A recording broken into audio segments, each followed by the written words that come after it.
Lila and Ethan had always been side by side.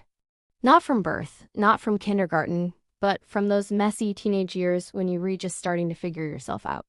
They met in middle school, sitting next to each other in math class. Ethan made her laugh when she felt invisible, and she defended him when people teased him for being quiet. From then on, they were inseparable, walking home together, sharing secrets no one else knew, planning futures bigger than the small town they grew up in. But life, as it often does, had other plans.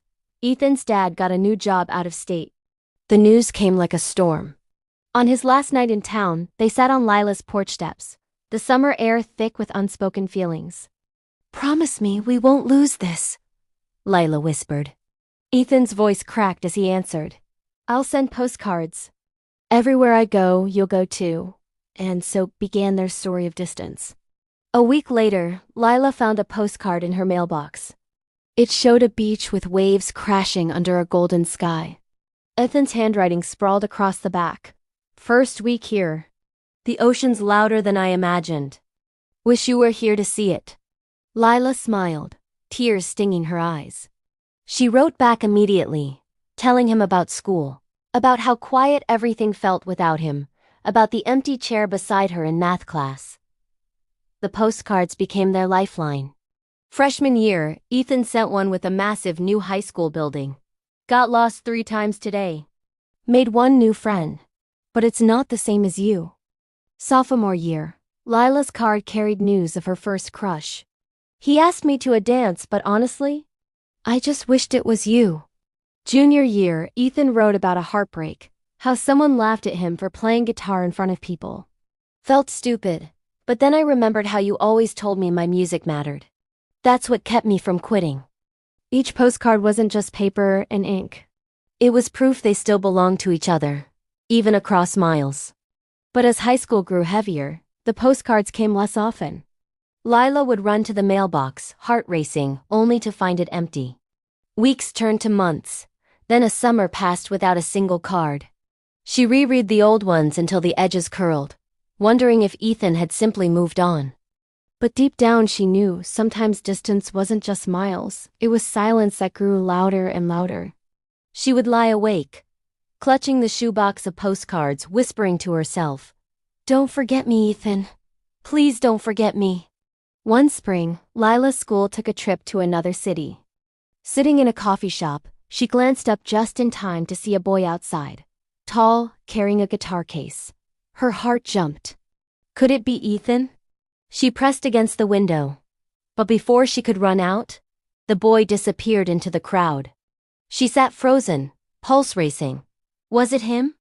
Or just another trick of her hopeful heart? Time passed and life moved forward. Until college. On her first day, Lila stood in a crowded cafeteria, nerves rattling her. She turned, tray in hand, and froze. There he was. Ethan. His hair was shorter, his shoulders broader, but his eyes, those same familiar eyes, locked on hers. "Lila?" His voice was soft, almost disbelieving. She blinked, tears blurring her vision. "Ethan?" And just like that, the world around them disappeared.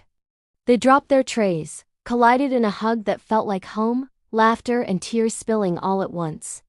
They sat for hours, words tumbling over each other. Ethan explained how his family had moved again, how in the chaos he lost her address. He admitted he wrote postcards he never sent, afraid she'd forgotten him. Lila confessed she had kept every single card, tucked in a shoebox, rereading them when the silence got too heavy. Something in the air between them had shifted. This wasn't just old friendship. It was something deeper. Something waiting all those years. Weeks passed. They studied together, ate together, laughed together, like nothing had changed. Except everything had. There were glances that lingered a little too long. Silences that felt warm instead of awkward. Ethan would strum his guitar late at night, and Lila would sit close, her heart pounding as if each note was meant only for her. One autumn evening, walking under golden trees, Ethan stopped. His voice trembled.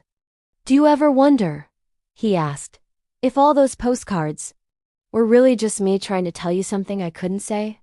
Lila's breath caught. What do you mean? He reached for her hand. That no matter where I was, no matter how far away, it was always you. Tears filled her eyes. She thought of all the lonely nights, all the words she never dared write back. And now, standing here, she knew. It's always been you too. It wasn't just romance. It was a homecoming. Because sometimes the universe doesn't forget. Sometimes it brings people back, no matter how many postcards go unsent.